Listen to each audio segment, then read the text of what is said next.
안녕하세요. 백성철이겠습니다. 오늘 또 자키퍼 관련돼서 업데이트 해드릴 게 있어서 제가 영상을 만들게 됐습니다. 제가 계속 영상을 만들려고 하다가 그동안에 너무 바빴어요. 제가 너무 바빠서 좋아하는 골프도 못 치고 그냥 계속 사무실에서 일만 했었거든요. 그래서 영상도 못 만들게 됐습니다. 근데 이번에 지난주 금요일이죠. 4월 23일 정도에 자키퍼가 그동안 안 되시는 분들에 대해서 새로운 기준점이 좀 바뀌었어요. 그래서 이 영상은 그동안의 매출 관련해서 자키퍼가 우리는 안 된다. 그런 분들한테 보시라고 약간 좀 디테일한 내용이 들어가요. 이제 영어로는 alternative test라는 게 떴거든요. 그러니까 그 전에 말씀드렸던 제 영상에 general test가 있고요. alternative test가 있어요. 근데 이제 general test에는 3월, 4월, 6월 2019년과 비교해서 매출이 30% 떨어지면 됐어요. 근데 이제 alternative test라는 게 떠서 그거에 해당되는 사람이 혹시 있는지, 그러니까 이제 정부에서 모든 사람한테 베네핏을 다 주고 싶어 하는 거라서 혹시 주위에 자키퍼 신청이 안 되시는 분들한테 알려주셔서 약간 디테일하게 그 자키퍼 신청을 할 수 있도록 그렇게 도와주시면 좋겠습니다. 그 다음에 저한테 이제 질문을 많이 하시는데, 영상을 보시고도 질문을 하시고 아는 사람한테 통해서 질문을 하시는데 각각 개인 상황이 좀 틀려요. 그래서 제 영상을 보시고요. 그 다음에 다른 영상도 보시고 registration이나 explanation도 좀 읽어보시고요. 그 다음에 본인 회계사분하고 그 다음에 아니면 전문가분하고 상담을 하셔가지고 자키퍼를 신청하시는 게 좋겠습니다. 물론 저한테 상담을 하셔도 되고요. 저도 최대한 아는 만큼 제가 갖고 있는 그런 노하우랑 지식을 관련해서 고객님들을 도와드리겠습니다.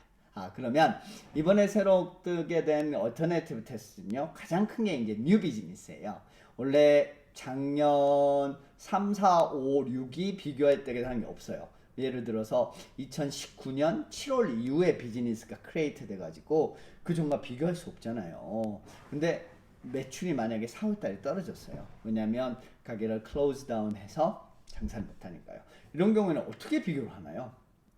뉴 비즈니스는요. 그런데 이 경우도 어떻게 비교를 하냐면요. 작년 예를 들어서 7월부터 3월까지 7월부터 3월까지 한 9개월 정도죠. 이 9개월 정도를 monthly average를 계산을 해요. 그래서 그 monthly average가 한 달에 얼마씩 벌었는지 계산이 되겠죠. 그러면 그거를 가지고 4월달 매출을 비교하는 거예요. 그래서 그 monthly average가 한 달 동안에 평균적으로 벌었던 금액이 예를 들어서 10,000불이라고 치면요. 우리가 4월달에 매출이 6,000불로 줄어들었어요. 어때요? 신청 가능하죠? 40% 이상 떨어졌으니까요. 그래서 새롭게 시작한 비즈니스라도 에버리지 평균치를 내 가지고요. 그 평균치에 비교해서 4월달, 5월달 매출이 떨어졌으면요. 그러면 거기에 대해서 자키퍼를 신청을 할 수가 있습니다. 어때요? 참 쉽죠? 또 예를 들어서 새롭게 시작한 비즈니스는 아니에요. 기존에 이스태블리시된 기존에서 쭉 하고 오던 비즈니스였는데 예를 들어서 좋은 그런 오퍼튜니티 기회가 있어서 하나의 ABN을 가지고 샵을 하나를 더 오픈하게 됐어요. 그러면 어때요? 매출이 확 늘겠죠. 샵을 하나 하는 것보다 샵을 두 개 하니까 매출이 확 늘겠잖아요. 그런 경우에는 어떻게 비교를 하나요? 비교할 대상이 약간 좀 불분명해요. 왜냐면 작년 2019년 3, 4, 5, 6월에 샵이 하나였어요. 근데 예를 들어서 7월 달에 샵 하나를 더 오픈했어요. 같은 ABN으로. 그러면 비교 대상이 올해는 샵이 두 개인데 작년에는 하나예요. 이러면 비교가 안 돼요. 왜냐면 매출이 그만큼 확 오르니까요. 30% 떨어졌다고 말하기 어렵잖아요. 이런 경우는 어떻게 하냐면 acquisition, 여기서 말하는 거는 가게를 인수하고 나서 또 평균을 재는 거예요. 4월까지. 예를 들어서 가게를 9월에 인수하셨어요. 2019년 9월에.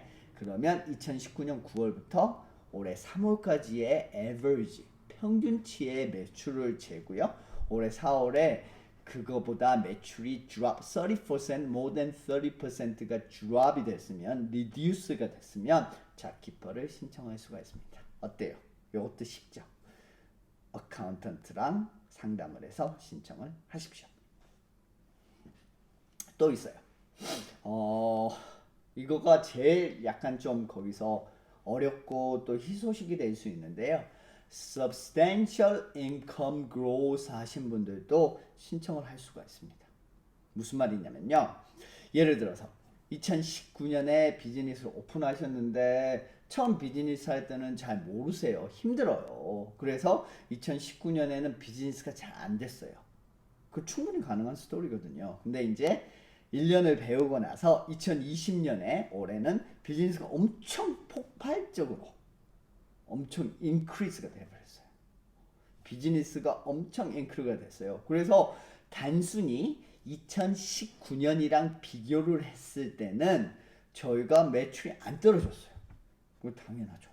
왜냐하면 비즈니스가 이렇게 쭉 엑스포넌틀이라 그러거든요. 그래프가 이렇게 싹 올라가 버렸어요. 그러면 안 되거든요. 이런 경우에 어떻게 해야 되냐? 이것도 구제 방법이 나왔어요. 이런 경우에는 바로 전 쿼터, 그러니까 2020년 마치 쿼터죠.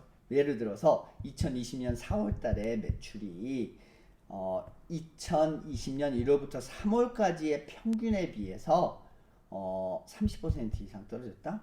이것도 신청할 수 있어요. 근데 이제 매출이 그로스한 게 많아야 돼요. 이런 기준이 또 있거든요. 거기에 대한 요것도 substantial income growth 하신 분들은 신청을 할 수가 있습니다. 요거는 좀 케이스가 어려워요. 솔직히 이건 디테일하게 들어가야 돼서 케이스가 좀 어려우니까 전문 회계사랑 상담을 하셔서 eligible, 내가 거기에 신청을 할 수 있는 조건이 되는지를 보시고요. 그리고 나서 신청을 하십시오. 어때요? 이것도 쉽죠?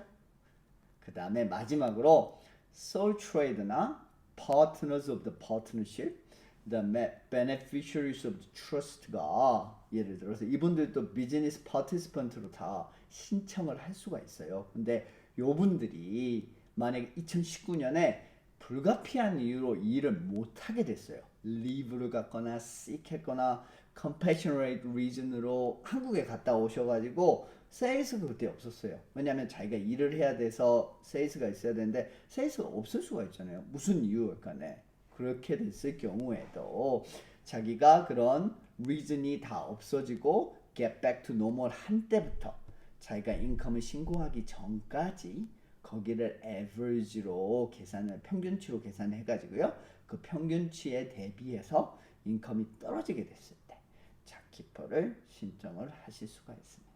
그래서 이런 경우를 제가 이제 안 되시는 분들, 나는 잡키퍼 안 돼, 매출 때문에, 나는 새로운 비즈니스에서 안 돼, 나는 인컴이 substantial 폭발적으로 증가해서 안 된다, 이런 분들도 구제 방법이 생겼다는 게, 이게 4월 23일 날 얼터네이브 테스트라고 새롭게 떴어요. 잡키퍼에 대해서. 그래서 저희 영상을 보시고요.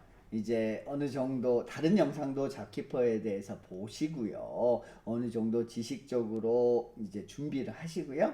본인 회계사분하고 상담을 해가지고 잡키퍼를 신청해서 잡키퍼를 많이 받으십시오. 받으셔서 가족분들이랑 맛있는 거 많이 사 먹으세요. 다음에도 제가 좋은 영상을, 유익한 영상을, 고객님의 실제 생활에 도움이 되는 영상을 만들어서 올리겠습니다. 오늘도 수고하세요.